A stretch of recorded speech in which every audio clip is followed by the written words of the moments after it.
Politics has gone from being merely divisive to utterly polarising. The war in Gaza has driven that trend to an extreme, especially for politicians who go against the norm. But why are so many being allowed to endure overwhelming abuse?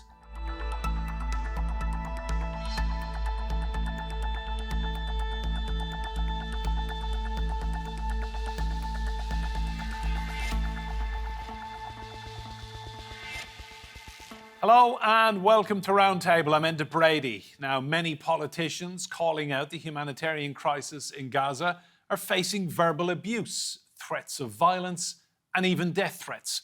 In civilised countries, how has the political discourse descended to such abhorrent levels? These recent allegations must be investigated. This is the latest in a string of questions to Parliament about the plight of Palestinians. In light of the ICJ ruling, I asked the Minister what legal advice has he had which says continuing to arm Israel while stopping funding for Gaza's primary aid agency is consistent with the government's obligation under the Genocide Convention. In respect of her interpretation of the ICJ ruling, I must reiterate what I've already said, that understanding is not the understanding of the British government. Underneath this post are hundreds of negative comments, and these are the ones appropriate to show on air. When U.S. Congresswoman Alexandria Ocasio-Cortez called for the U.S. to restore funding to the UN's main refugee agency in the Palestinian territories, she received equally abusive comments. Afsaneh Begum is another British politician publicly supporting Palestine. She says she's had an escalation of hate directed towards her. I am now facing a heightened risk to my safety, with serious death threats, threats to kidnap me, threats of sexual violence, and threats about ripping off my hijab in public. It goes on and on. And there's abuse on the pro-Israel side too. Justice Minister Mike Freer's constituency office was set on fire, and a number of Labour offices were vandalised with pro-Palestine graffiti. Before the war in Gaza, abuse was already an issue. A survey of UK local councillors said 88% had experienced abuse and/or intimidation. 98% of those said they'd received abuse on multiple occasions, and 64% had been abused in person. There are real reasons to take threats seriously. British Member of Parliament Joe Cox was murdered while campaigning ahead of the Brexit referendum in 2016, and MP David Amess was killed while meeting his constituents in 2021. Politicians are people too at the end of the day. Making decisions about governing the country is difficult enough without worrying about their safety or mental well-being. Let's meet our guests. In Chicago, Illinois, in the United States, is Maggie Slavin. She is Operations Manager at the Council on American Islamic Relations, and she's in their Chicago office, as I say. Joining me from Dewsbury in the UK is Ammar Anwar. He's an independent councillor, and he recently resigned as a councillor in the UK Labour Party over its stance on the Gaza conflict. Here in the studio with me, we have Kamel Hawwash. He is chair of the Palestinian Solidarity Campaign, and we're also joined by Nabila Ramdani. She's a French journalist, broadcaster and academic of Algerian descent, specialising in Anglo-French issues, Islamic affairs and the Arab world. You're all very welcome to this episode of Roundtable. Maggie, I want to start with you. How worried should we be about the level of abuse any public representative is getting online and in person if they stand up for Palestinians? Yeah, thank you for bringing up that question. There are many forms of abuse, retaliation, and even censorship that are happening right now to pro-Palestinian members of Congress and elected representatives. We're seeing this anywhere from online bullying or online harassment and intimidation. And also, I do want to bring up this point that they're also facing retaliation within their own party. So, for example, the most progressive members of Congress are 5 members. That includes Rashida Tlaib, Ilhan Omar, Alexandria Ocasio-Cortez, Jamal Bowman, and Ayanna Pressley. And they have all been in support of Palestine. They've been in support of a ceasefire. And not only are they receiving online threats and bullying and threats on their life, which actually they've received threats on their life since they took office because they are progressive. We're seeing also that there's retaliation from within the Democratic Party.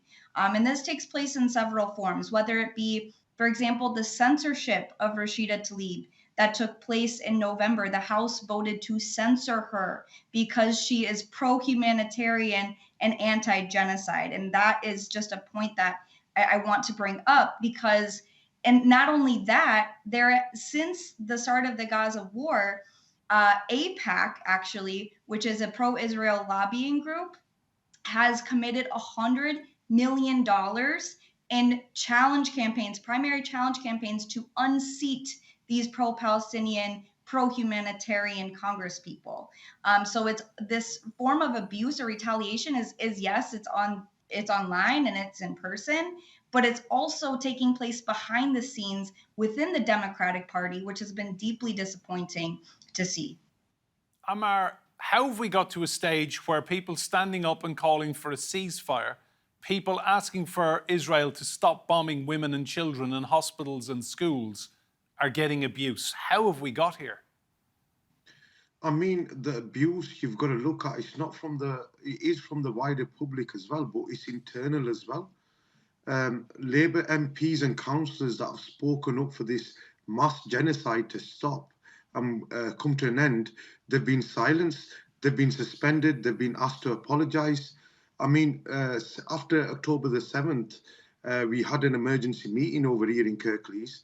We were told off to put anything regarding Palestine on our social medias. We weren't allowed to wear a badge. We weren't allowed to display a flag. We weren't even allowed to display a bumper sticker. So it's internal what's going on. And when it concerns the wider public, you are going to get targeted. I mean, since my resignation online, I've not had one message sent to me that is against my views or what action I've taken. They've all been supportive messages. But I have been getting abuse online on X and other social media platforms. I've had racial slurs, remarks made towards myself, my family, and the Palestinian people. But I expect that from the wider public. But I think until the main political parties here in Britain, the Conservative Party and the Labour Party, do not take swift action on their own policies internally, this is going to continue, I'm afraid. And it's been a clear message from Sir Keir Starmer and Rishi Sunak that they are supporting an apartheid state into genocidal actions in Palestine. And any MP that's spoken up, they've been forced out of the party, they've been suspended. Until they don't make a formal apology, they're not allowed back in the party. It happened last week, it's happened previously, and it's happened today with the MP Tahir Ali, who made a statement in the House of Commons, and he was silenced by Sir Keir Starmer, and he's been forced to apologise today. So it's disgusting behaviour from top to bottom. Nabila, there are approximately 3 million Muslim people living in the United Kingdom. Do you think there's so much anger inside the Muslim community now about this that they will neglect the Labour Party at the election and they will just say, we're appalled by what we're seeing here? Yes, I mean, there's no doubt that there has been a huge spikes in, acts of Islamophobia since the latest round of conflict broke out. And not only reports of physical attacks have increased, but also verbal attacks have equally been just as ferocious, including against senior politicians. And those who identify with the pro-Palestinian cause now are saying that they are being pilloried and indeed silenced by anti-Muslim groups. And I have been speaking to Hamza Yusuf, the First Minister of Scotland, a few weeks ago, and he said that his connection with his, he's got family connections in Gaza, and his overall support for the Palestinian cause have got him into trouble and indeed have made him a target of Islamophobia because of that. So, there's also undoubtedly a biased coverage in the West that is pro-Israel, and that is unacceptable because it got to the stage where if you even mention basic support for Palestine, then you're being accused of being pro-terrorist, and that is an unacceptable binary view that leads to all kinds of harm. And I think the Labour Party in the UK has lost its moral compass. Remember, it's a party that's based on strong values such as, international solidarity, justice, and it's led by no less than a human rights lawyer. So it is quite baffling and indeed hugely worrying that it's taking such a stance in the face of mass slaughter. I mean, this is in the context of Israel being prosecuted literally for genocide by the International Court of Justice because there is compelling evidence of genocide. Kamel, how upsetting to you is it to see people who are wanting to do the right thing, stand with humanity, stand on the right side of history and call for a ceasefire, and they're getting hounded? It's very upsetting. I mean, first of all, on a personal note, after Keir Starmer had his interview on LBC radio, and he said that Israel had the right to cut water and electricity off, as a member of the Labour Party and as a Palestinian, I could not stay in. So I actually resigned formally. You've left the Labour Party. I resigned formally. I put out an open letter which was shared widely, and I had congratulations from everyone except a couple of pro-Israelis. So it is upsetting that it got to the stage where this human rights lawyer could agree with war crimes. And since the ICJ ruling happened, they haven't really come out to say, oh gosh, we didn't realize it could get to that point. They've continued to just blindly support Israel and to stop support for the Palestinians. And I saw Ammar's video when he resigned. If anyone can't be moved by that, to say, he talked about his daughter asking him what he was doing. If anyone can't be moved by that, including Keir Starmer, then nothing is going to... These people have lost their humanity, because the Palestinian issue now is a human issue. It is about nearly 30,000 people. I estimated yesterday, 30,000 people translates into something like 6,000 families. Imagine that. People who've been displaced. I live in Birmingham, 1 million residents, inhabitants. 2 Birminghams have been displaced. When you think about the scale of this, anyone who hears this should be saying, well, don't talk to me about self-defense, which is so out of proportion that it's resulting in this. And therefore, anyone who stands with Palestine, and I remember when the vote took place about a ceasefire, and the excuses were used, it was brought by the Scottish National Party, and if we vote in... No. The humanity should have said, we must stop the killing. That is the first step, and that is what will begin to bring some peace in the longer term. Kamel, you mentioned the Labour Party. Do you feel Starmer's stance on this has been influenced by the fact that under his predecessor, Jeremy Corbyn, there were allegations of anti-Semitism in the Labour Party, and Starmer wants to move so far away from Corbyn that this is his stance? I think what's behind this is that the people he put around him have told him the way to win the election is to end this suspicion.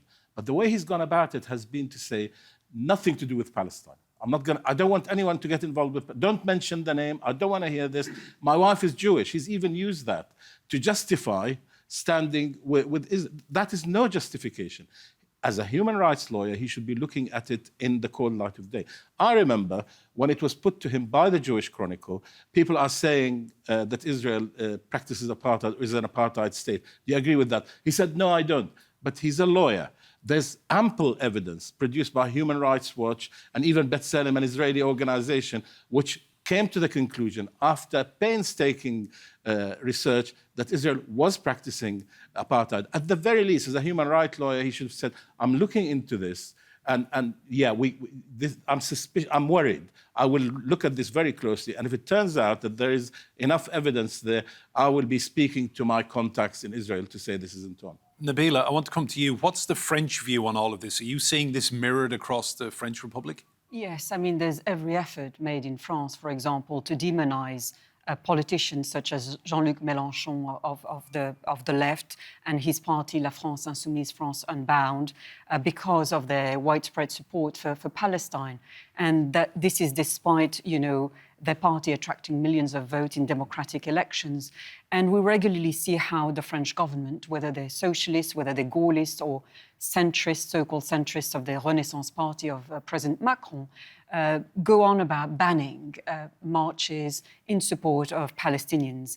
And they argue that pro-Palestine supporters are too unruly and too dangerous to be let out on the streets. Now, this is absurd in a country that was literally a French republic that was built on violent dissent and where you see all kinds of rioting, whether it's to do with yellow vest movements asking for making their grievances clear by causing a huge amount of damage in France, or indeed those who protested against the pension reforms recently. Maggie, I want to talk about social media platforms and their responsibility. A lot of the hate we see is being driven online. Do you feel it's time for governments to start having these conversations and calling these companies out? Absolutely. I do think that that is a huge problem. And I feel, especially since Elon Musk has bought Twitter, for example, he allowed Donald Trump back onto the platform when he was banned previously, when it was still known as Twitter.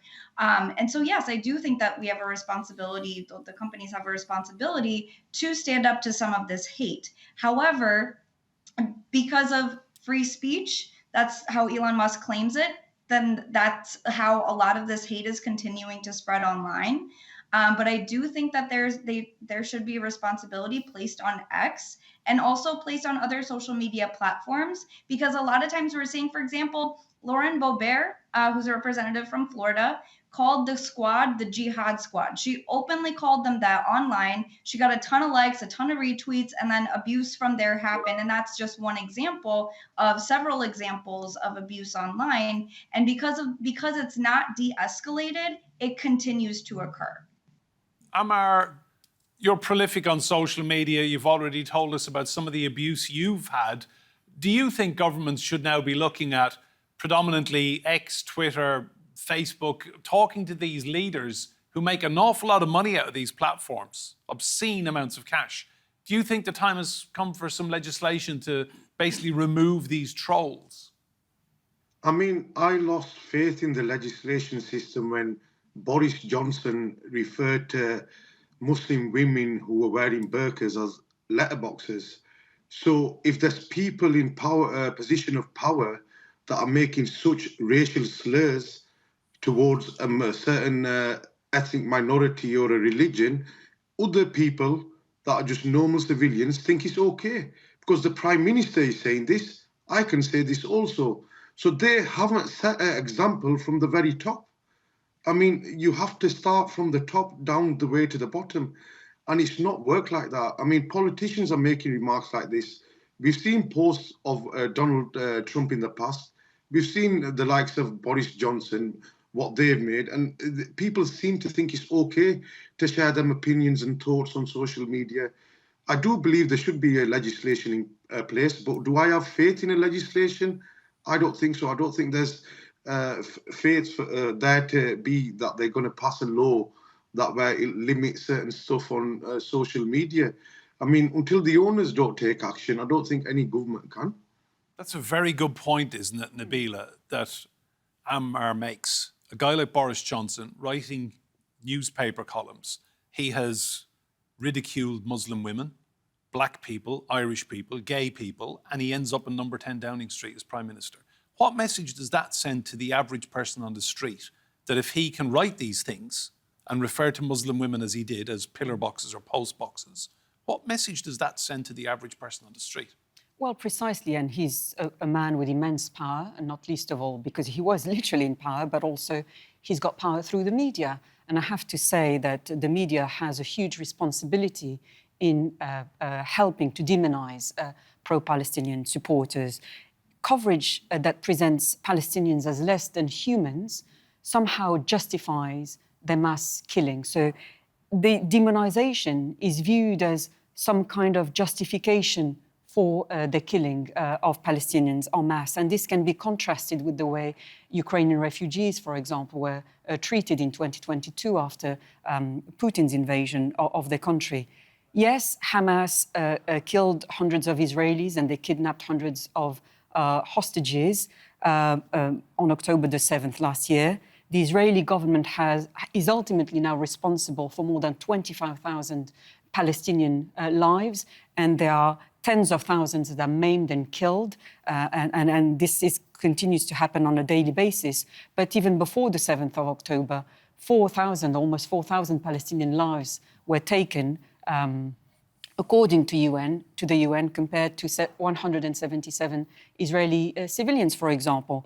And so why are Palestinians who are interviewed by US or indeed British TV, asked to condemn Hamas as a ticket of entry to any conversation, while Israelis are not asked to account for the government's alleged crimes. So this is, again, a really disturbing double standard, because ultimately we're talking about humanity. And a crucial point here is that the very word Palestinian or indeed Muslim is linked to all kinds of evils. Now, just imagine if you use these words, if you use this kind of demonization linked to, say, Christians or Israelis or indeed Jews, you would quite rightly be cancelled and quite rightly be prosecuted. But there are different rules for pro-Palestinians. Kamel, I want to point out that people speaking up in favour of Israel and Jewish people speaking online get abuse as well. All of the abuse that's aimed at people, it's to silence them, isn't it? Whatever their opinion is, it's to shut people up. It is indeed. But if I could complete the picture about social media. So not only do these social media people allow this abuse, but they shut down Palestinian voices.